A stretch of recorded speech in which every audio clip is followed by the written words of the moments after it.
The defending champion of FIDE Grand Swiss 2025 is here.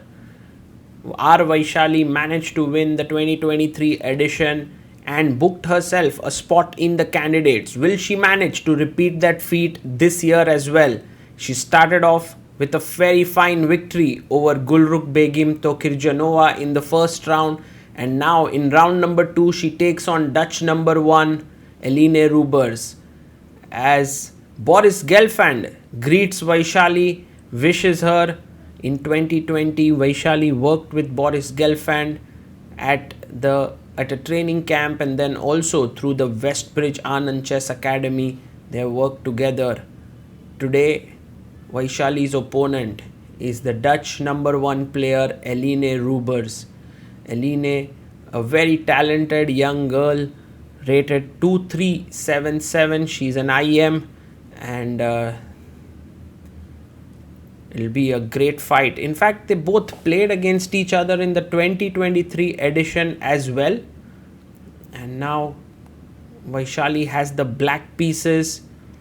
Eline has the white pieces, and we are about to begin. It's 90 minutes plus 30 seconds increment plus 30 minutes after 40 moves.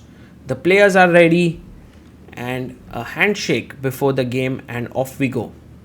Eline opens the game with 1 e4, and Vaishali here, thinking through, pushes her pawn to e5.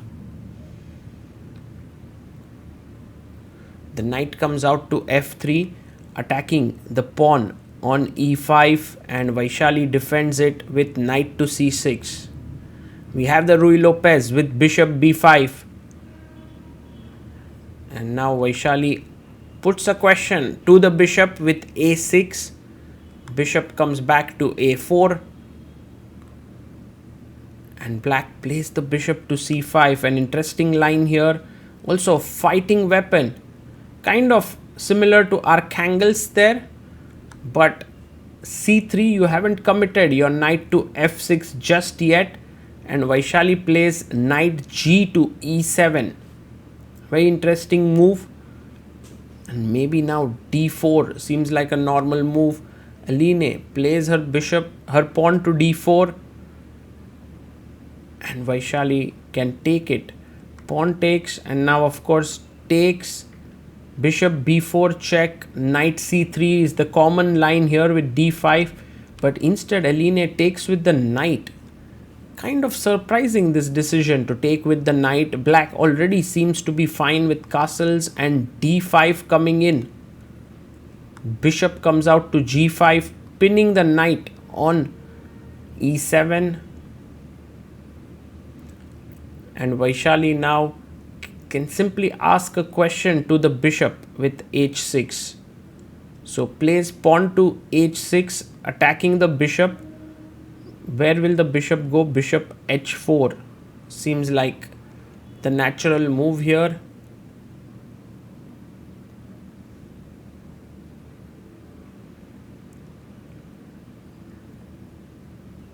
So bishop h4, and now pawn to d5 is a very powerful move. It's basically taking advantage of the king in the center. For example, lines like take, take, knight takes, queen e8, and it kind of is great compensation there. But knight e5 played by Vaishali, a very interesting move, and I believe she's planning to go to g6 with her knight f4. Now this is very, very risky chess by Eline Roebers.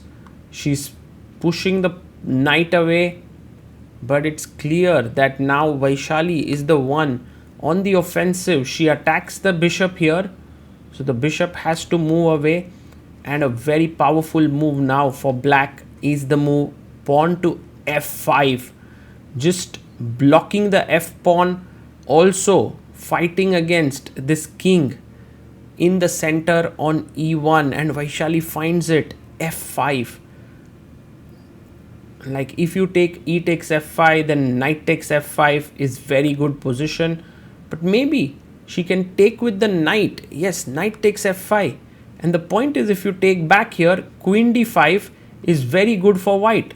So maybe what has Vaishali missed after knight f5? Did she have some other move in mind? Well, there's a very powerful blow that black has here, and Vaishali finds it. What a beautiful pawn sacrifice this is. Knight d5, she plays d5, opening up the bishop. Bishop b3, now pinning the pawn on d5. And Vaishali thinks for a bit. This is totally winning position for Vaishali. She takes on f5, another classy move by Vaishali. Her point is, if queen d5, she is ready to even trade queens. ef5 taken. And this is the beauty of the position, that after bishop f5, if queen d5, bishop d5, king h8, rooks are coming into the center and the king is toasted on e1. So Eline takes with the bishop on d5. But this is the problem. The king cannot go anywhere, cannot castle because of the bishop, and white is just underdeveloped. This feels like a game of the 19th century where Paul Morphy is on the attack. Queen e7, check to the king. And now king has to move away. King f1, if you played queen e2, then bishop f2 and queen c5 is winning. So king f1, bishop takes bishop, king takes f2.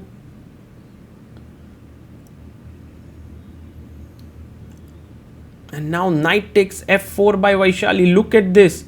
The king is opened up, queen c5 check is in the air, rook d8 to pin the bishop. She goes bishop f3 back. And now rook a d8. The queen is attacked here.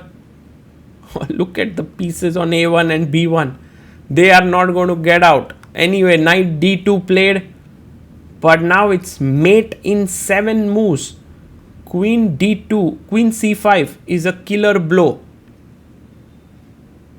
Yes, she plays queen to c5 check. King g3. There's also king f1. She plays king g3. And knight to d3 played.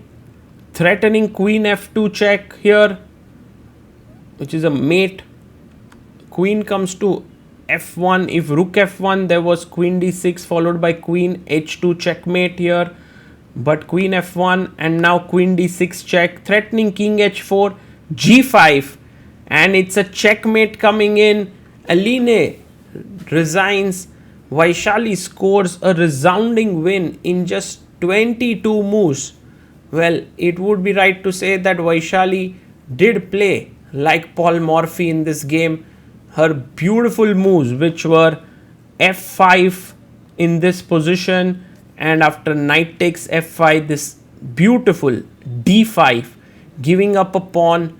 And then even here, she was not at all averse to trading queens and just king h8. This shows her deep understanding of dynamics. Kudos to Vaishali for playing such amazing chess, and truly a game that there is a lot to learn from for all of us.